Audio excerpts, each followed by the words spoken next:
In winemaking, the choice of vessel you use for fermentation is a very important decision, as it has a huge impact on the style of the wine. The typical choice is between stainless steel for freshness or oak for a richer style. There are, however, plenty of big, square concrete tanks in use all around the world which provide a halfway house. Now, compared to steel or wood, the concrete, which is much heavier, helps the wine stay at the right temperature and can even let in a tiny amount of oxygen that helps the wine age. Winemakers love how it keeps a fresh, neutral style, but helps the wine soften. So, many makers of concrete tanks have been exploring alternative shapes like eggs, tulips, or spheres.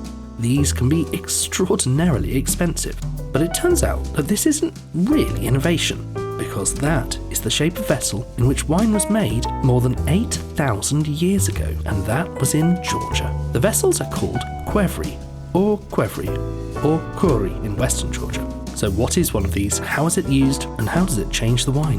Well, a Qvevri is a large egg-shaped clay vessel with a really narrow bottom and a wider mouth at the top. The shape of the Qvevri solves a problem of many wine tanks. During fermentation, the yeast are going crazy, eating up all the sugar and reproducing, and that all makes heat. The heat creates convection currents which stir the liquid all around, but with normal barrels and tanks, there are little corners which don't get stirred up at all. Here, the yeast can run out of nutrients and get hot and get into a bit of bother. But with a Qvevri or an egg-shaped fermenter, there are no corners. Everything stays moving and well mixed. While researchers believe the earliest ones were stored above ground, Georgian winemakers, who were dealing with very hot summers, over 30 or even 40 degrees, discovered thousands of years ago that that heat would damage the wine. While modern wineries have refrigeration systems for their wine fermenters, obviously that wasn't an option. So they came up with a clever and simple solution. They buried them, and there the mass of the earth itself would protect them. Often, only the vessel's rim is left visible above the ground, and sometimes even that is buried under clay. Now, scholars say the word Qvevri comes from Qvevri, which means buried deep in the ground, so that makes sense then.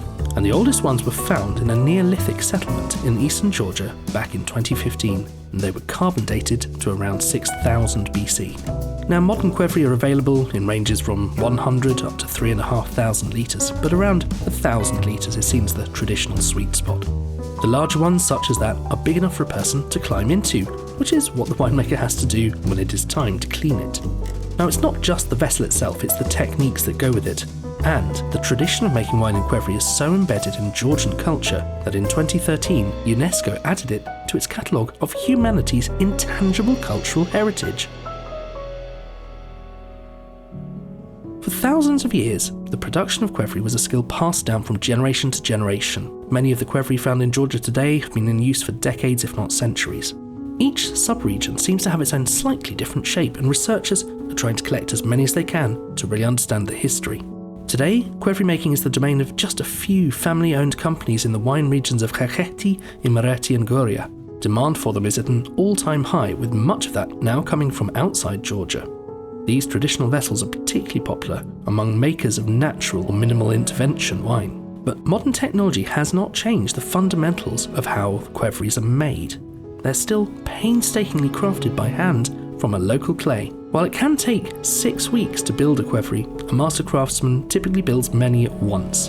And this is a seasonal process, as that really important drying phase must happen in the heat of the summer. So the process goes a little like this. The craftsman first of all finds the clay from a local quarry, cleans it using river sand, grinds it all up to give it a really fine, smooth consistency. He then forms the clay into sausages. The Qvevri starts on a wooden platform, and one cylinder of clay is added one layer at a time, smoothing and shaping at each stage. Between each of these layers, the clay is allowed to dry for 2 days. Once finished, the Qvevri sits for 3 to 4 weeks before it is fired in a kiln, allowing it to bake for up to 7 days at around 1,000 degrees Celsius. After this, the kiln is allowed to cool down for 3 days, and then it's opened and the Qvevri is removed. The final steps of this are the winemaker carefully cleans the interior and gets rid of any dirty residue, and depending on the desires of the winemaker that's buying it, it might be sealed with beeswax and have a little layer of cement added on the outside. At farms, estates and wineries across Georgia, the Marani is the place where the actual winemaking happens.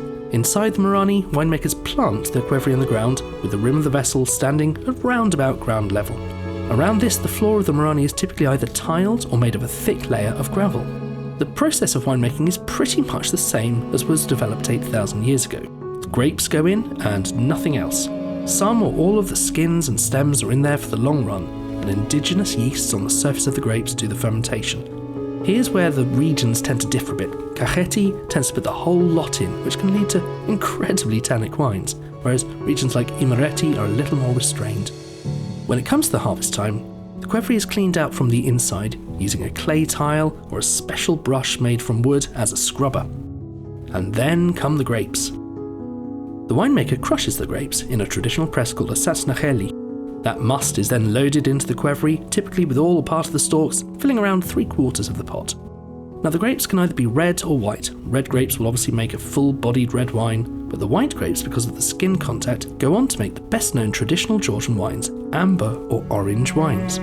During this natural fermentation process, it's kept under control by the nice temperature of the earth, and producers typically punch down the cap, that's all the skins and everything that's risen up to the top, and stir it a few times. When fermentation is complete, the cap sinks back down and the wine starts to naturally clear. At this point, they seal up the Qvevri with a lid and coat it with clay. The solids are then left to soak or macerate in the Qvevri for the first 3 to 6 months of the wine's aging before they're removed.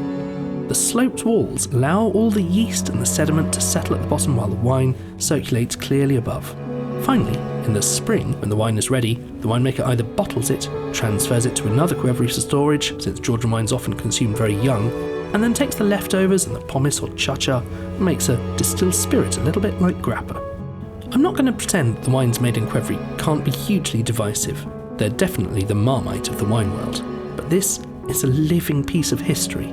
It's fantastic to see a resurgence in this ancient tradition that shows how wine would have tasted 8,000 years ago. The same grapes, the same method, the same vessels.